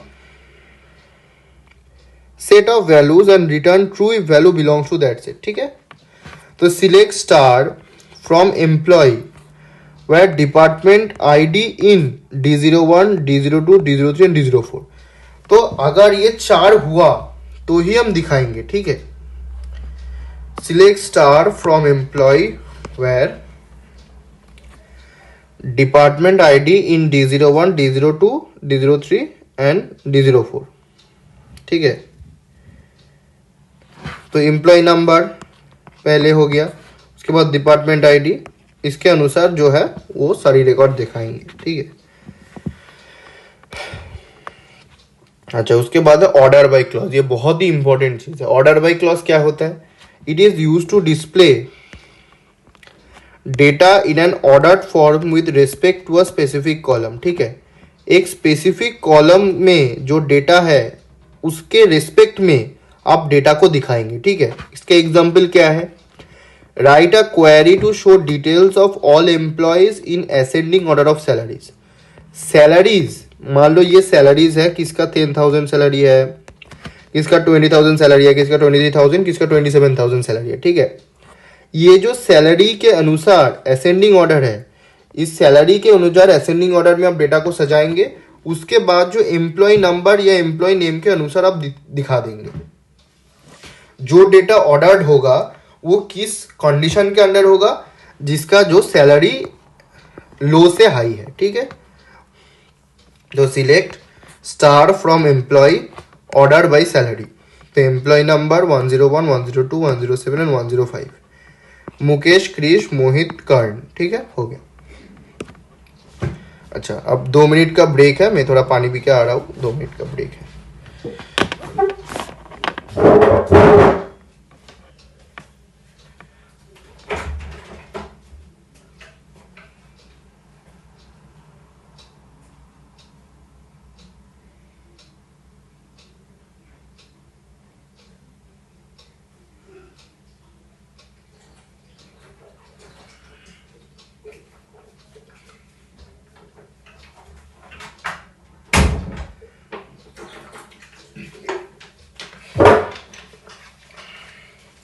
ये वन शॉट में आपका सारे चीजें कवर हो रहा है, जो भी आपका क्लास 12 सिलेबस में है वो सभी चीज में कवर कर रहा हूँ, ठीक है। अच्छा, उसके बाद है कैसे नल वैल्यूज को हैंडल करना है, ठीक है। SQL supports special value called null value to represent missing or unknown value. Select star from table name where field name जो है वो क्या है, null है, ठीक है। If we want to show the fields which are not null, just interchange null with not null. Same चीज यहाँ पर select star from table where field name is not null. कोई भी null values है वो रिमूव हो जाएगा। null values वाला टेबल जो फील्ड है, रो है, वो दिखाई नहीं देंगे, ठीक है।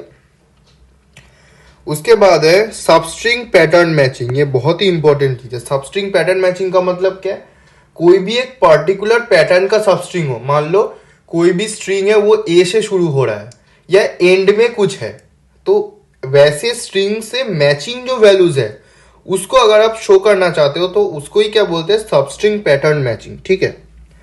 और ये यूज्ड होता है for viewing strings with a specified condition. Two symbols are use, one is percentage symbol and one is underscore symbol. Percentage symbol कब यूज होता है, नेक्स्ट पेज में एग्जांपल है।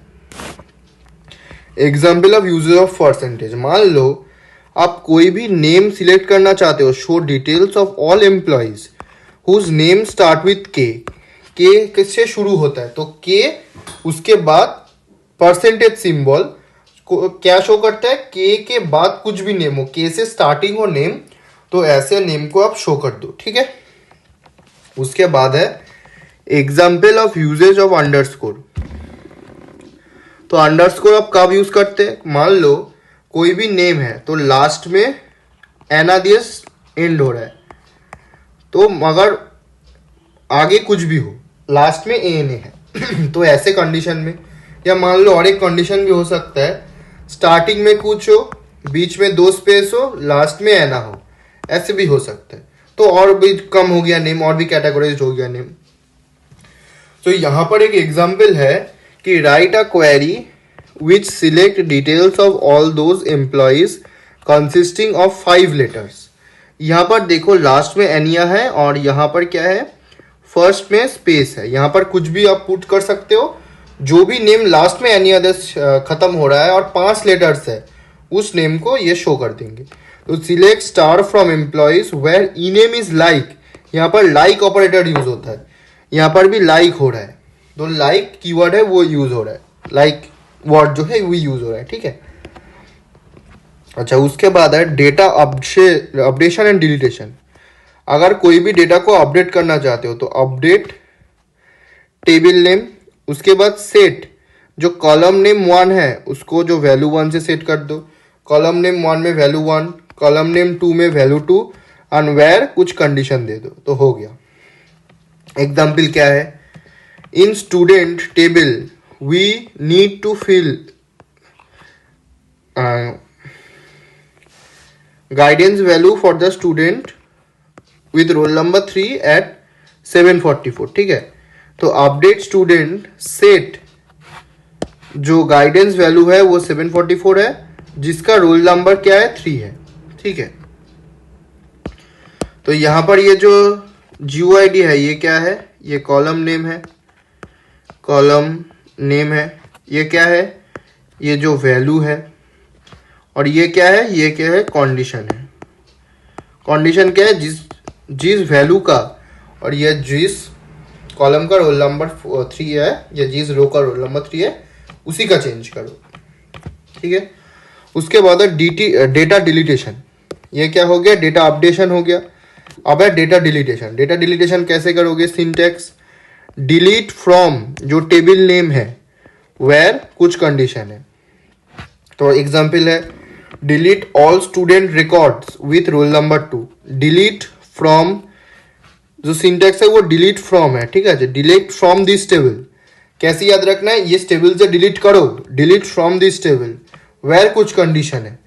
Delete from student where roll number is equal to 2।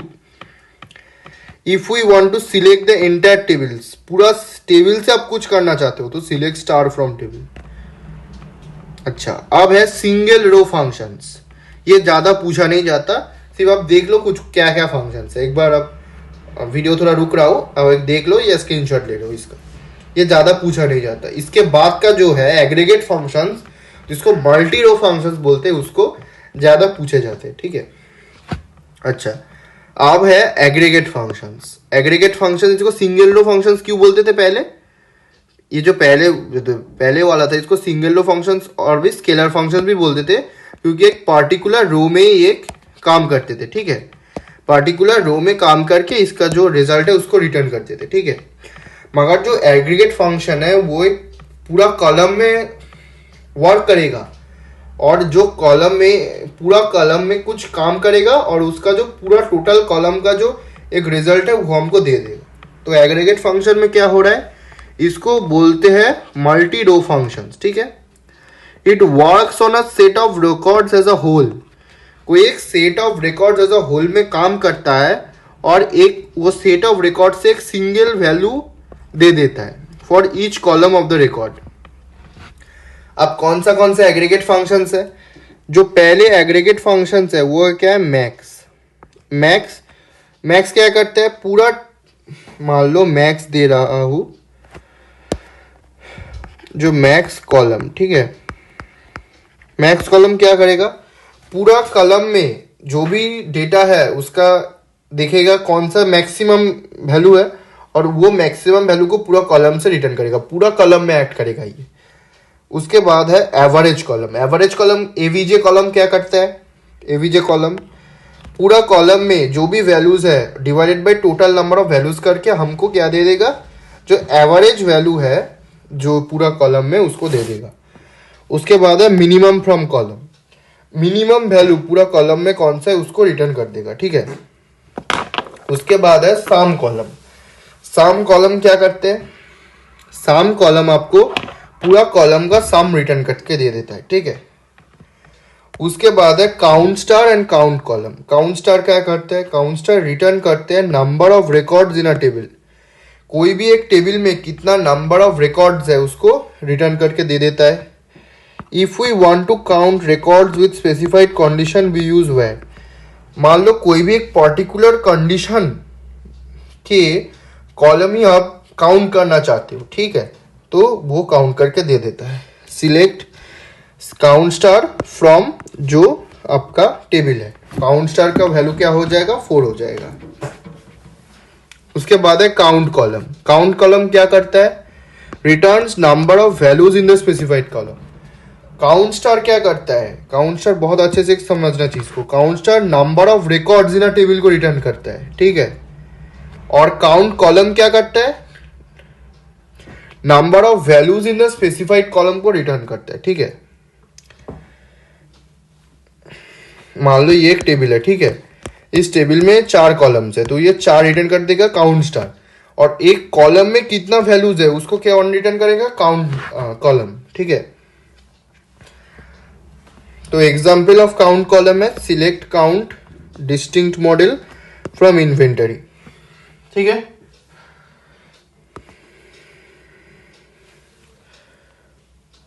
अच्छा आप थोड़ा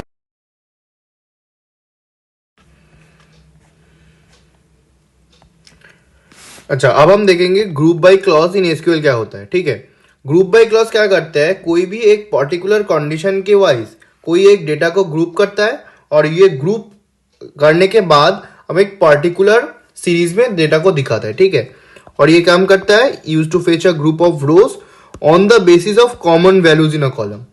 ये group of rows को फेच करने का काम करता है, ग्रुप ऑफ रोज को फेच करने का काम करता है किस कंडीशन में, कोई एक कॉमन कॉलम की कंडीशन में। ठीक है, अच्छा इसका एक एग्जांपल क्या है, display the number of cards purchased by each customer from the sale table. ठीक है, तो select customer ID count star and number of cards. Count star number of cards मतलब क्या, नंबर ऑफ कार्ड्स को count करके उसके बाद जो रिजल्ट है उसको दिखाना है। तो select customer ID count star number of cards from sale and we have to group by customer ID. Customer ID के अनुसार हम ग्रुपिंग करेंगे, कस्टमर आईडी जो पहले आएगा उसका जो पूरा रिकॉर्ड है वो पहले दिखाए जाएंगे, उसके बाद जो कस्टमर आईडी आएगा उसका बाद जो रिकॉर्ड है वो दिखाया जाएगा। तो C001 कस्टमर आईडी पहले है, ग्रुप बाय कस्टमर आईडी हो गया, उसके बाद नंबर ऑफ कार्ड जो कस्टमर 1 के है वो दिखाया जाएगा, उसके बाद C002 2 है, उसके बाद C003 1 है, ठीक है। उसके बाद है ऑपरेशंस ऑन रिलेशन, ठीक है। अच्छा, ये बहुत ही इंपॉर्टेंट चीज है, ठीक है। कोई भी दो टेबल्स तभी मिलाया जा सकता है या कुछ ऑपरेशंस किया जा सकते हैं जब दोनों टेबल्स के नंबर ऑफ एट्रीब्यूट्स, उसका मतलब क्या, नंबर ऑफ कॉलम सेम हो।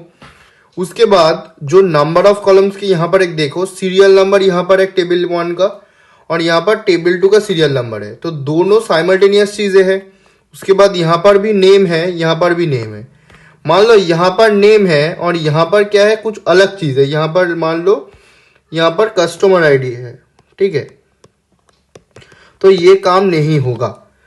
तो operations on relation, it is used to merge the tuples of two table. It is a binary operation as they work on two tables and it is only applicable when the number of attributes is same and the corresponding attributes are same, ठीक है। अच्छा, यहाँ पर जो number of columns है वो 2 है, तो ठीक है। उसके बाद type of values is same, तो ये दोनों टेबल क्या कर सकते हैं, आपस में रिलेशंस कर सकते हैं, ठीक है। अच्छा, उसके बाद जो टेबल्स का ऑपरेशन है वो 3 टाइप के हैं, एक है यूनियन, एक है माइनस और एक इंटरसेक्शन, ठीक है। अच्छा, जो यूनियन का मतलब क्या है, use to combine the selected rows of two tables at a time. अच्छा, यूनियन का जो वेन डायग्राम है वो ऐसे दिखता है, ठीक है। यूनियन का मतलब क्या, पूरा सेट कवर हो जा रहा है, इसका जो कॉमन पोर्शन है और इसका जो टेबल ए का अनकॉमन पोर्शन और टेबल बी का अनकॉमन पोर्शन पूरा कवर हो रहा है, ठीक है। देखो, ये होता है टेबल 1, ये है टेबल 1, ये टेबल 2। इसको यूनियन कैसे मिल रहा है, ऐसे मिल रहा है, ठीक है। अच्छा, उसके बाद क्या है, उसके बाद है इंटरसेक्शन। इंटरसेक्शन का मतलब क्या, दोनों टेबल का जो कॉमन पोर्शन है वही दिखाया जाएगा। Use to get common tuples from two tables, ठीक है। मान लो ये एक टेबल 1 है, इसमें नेम और एज है, यहाँ पे नेम और सैलरी है, तो सिर्फ कॉमन टपल का मतलब क्या, कॉमन रो कौन सा है, कॉमन कॉलम कौन सा है, तो कॉमन कॉलम है सिर्फ नेम कॉलम, ठीक है। और कॉमन नेम भी कौन सा है, राय और Dev, Sara and Dev, sorry RO ही एंड देव, ठीक है। तो ये common things in both the tables, ठीक है। तो ये दोनों दिखाया जाएगा और इसका जो वेन डायग्राम है वो कैसा है, ये कॉमन पार्ट है। अब है माइनस ऑपरेशन, ठीक है। माइनस ऑपरेशन क्या करता है, कोई भी दो टेबल में, मान लो ये एक टेबल 1 है, ठीक है, ये टेबल 1 है और ये टेबल 2 है, जो भी चीजें टेबल 1 और 2 में कॉमन हो उसको माइनस कर देंगे टेबल 1 के चीज में से। Table 1 minus table 2 is not equal to table 2 minus table 1। अगर ये टेबल 2 हो जाता, ये टेबल 2 हो जाता और ये टेबल 1 हो जाता, अब टेबल 2 माइनस टेबल 1 करेंगे तो टेबल 2 की वो सभी चीजें दिखाएंगे और जो टेबल 2 और 1 में जो कॉमन चीज है वो हटा दिया जाएगा, ठीक है। ये है A माइनस बी का जो टेब्यूलर रिप्रेजेंटेशन, ठीक है। ये है फैक्ट्री A, ये है factory B। Factory A minus B अगर हम करेंगे तो यहां पर क्या दिखाएगा, यह है वर्कर आईडी, यह है वर्कर नेम, ठीक है। तो यहां पर क्या दिखाएगा, अच्छे से देखो, जो भी A और B में कॉमन है, A में सभी चीजें और जो A और B में कॉमन है, A और B में कॉमन कौन सा चीजें है, A और B में जो कॉमन है वो है रॉबर्ट, नहीं रॉबर्ट कॉमन नहीं है, A माइनस भी दिखाई देगा, जो भी चीजें कॉमन है वो हटाया दिया जाएगा, ठीक है। अच्छा, उसके बाद माइनस ऑपरेशन हो गया, A minus B is not equal to B minus A, ठीक है। Used to get rows or tuples which are in the first table but not in the second table, ठीक है। अच्छा, अब है कार्टेशियन प्रोडक्ट, ये बहुत ही इंपॉर्टेंट चीज है। कार्टेशियन प्रोडक्ट क्या होता है, it combines tuples from two relation. अच्छा, पहले होता है डिग्री। डिग्री क्या होता है, कोई भी एक टेबल में टोटल नंबर ऑफ कॉलम्स, ठीक है। मान लो आप 2 कॉलम, एक का degree number of columns A है 1 on the degree of table 2, the net number of columns of the net table जो कार्टेशियन प्रोडक्ट करने का मिलेगा वो क्या होगा, number degree of table 1 plus degree of table 2 दोनों को ऐड करके जो total number of columns of the table मिल जाएगा वो। अच्छा, अगर हम नंबर ऑफ रोज पाना चाहते हैं कि उसको बोलते हैं cardinality, total number of rows in the resulting table जो कार्टेशियन प्रोडक्ट होगा, उसके बाद क्या होगा, number of columns of table 1 into cardinality on table 2, same चीज, नंबर ऑफ कॉलम रोज होता है कार्डिनलिटी और नंबर ऑफ कॉलम्स होता है डिग्री। ठीक है। अच्छा, उसके बाद let us consider two tables, table A and table B, both having degree 3 and cardinality table A का 4 है और टेबल बी का 5 है। ठीक है। तो जो नेट डिग्री होगा दोनों टेबल का, जो नेट डिग्री होगा वो क्या होगा, degree 1 plus degree 2, that is 3 plus 3 is equal to 6। ठीक है। और जो कार्डिनलिटी होगा वो क्या होगा, C1 इंटू C2। ठीक है। टोटल नंबर ऑफ रोज क्या हो जाएगा, number of rows in table 1 into number of rows in table 2, it is 20, and total number of columns क्या हो जाएगा, 3 plus 3 which is equal to 6। एक एग्जाम्पल देके समझ देंगे हम। ठीक है। ये टेबल को देखो, ये एक टेबल ए है। ठीक है। इसमें जो नंबर ऑफ कॉलम्स है वो कितना है, यहाँ पर नंबर ऑफ कॉलम्स एक ही है और यहाँ पर भी जो नंबर ऑफ कॉलम्स है वो कितना है, वो भी एक है। ठीक है।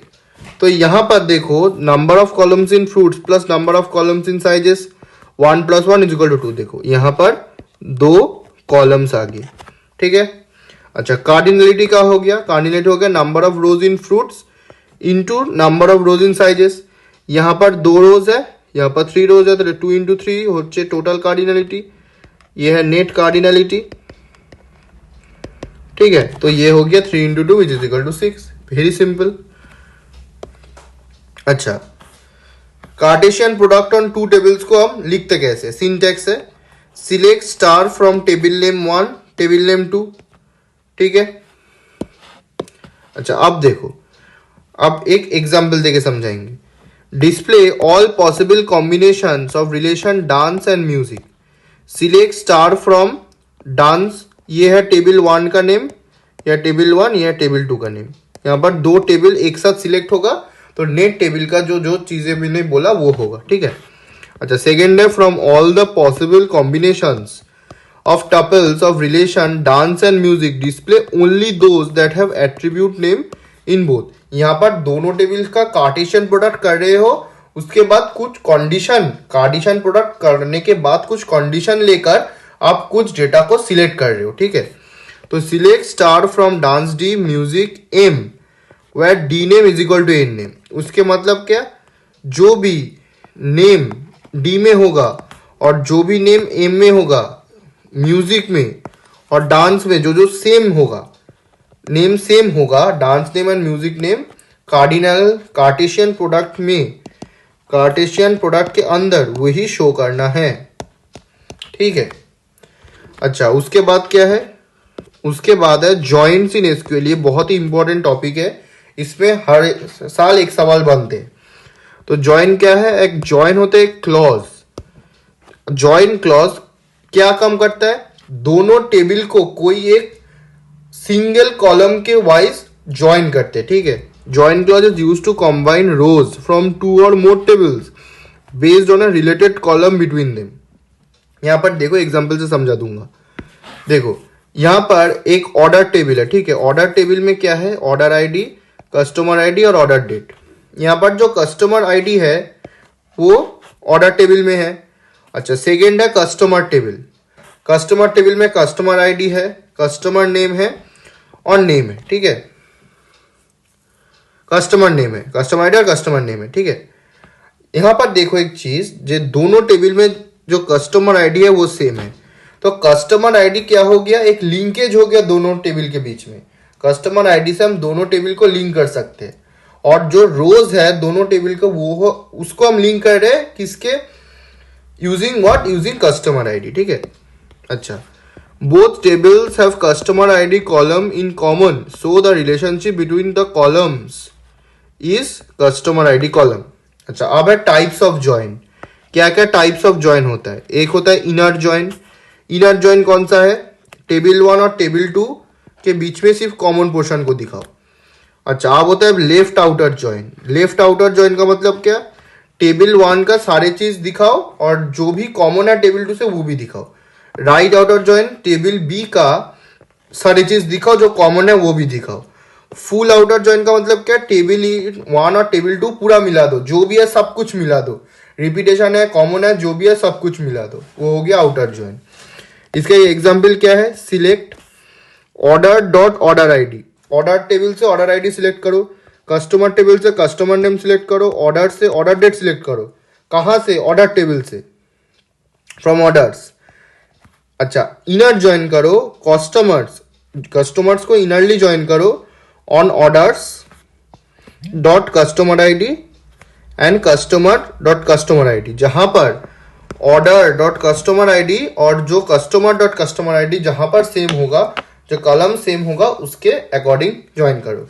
यहां पर आप इनर ज्वाइन भी कर सकते हो, कोई भी ज्वाइन कर सकते हो। ये जो सारे ज्वाइन सिखाए ये ज्वाइन कर दो, ठीक है। ये पहला हो गया, कोई भी ज्वाइन कर सकते हो आप। अच्छा, यहाँ पर अब तक चैप्टर खत्म होता है। अगर ये पार्ट आपको अच्छा लगा तो नेक्स्ट पार्ट हम इस चैप्टर का जो भी मोस्ट इंपॉर्टेंट क्वेश्चंस और पीआईक्यूज है उससे लेकर आएंगे। आप सभी का सपोर्ट रहेगा तो हम ये कर सकते हैं, ठीक है। अगर आपको ये वीडियो अच्छा लगा तो कमेंट सेक्शन में जरूर जाना है कैसे लगा, और कोई भी आपका जो नीड हो, नेक्स्ट वीडियो कौन सा टॉपिक में करना चाहिए, आप कमेंट सेक्शन में ओपन है, आप कमेंट कर सकते हैं।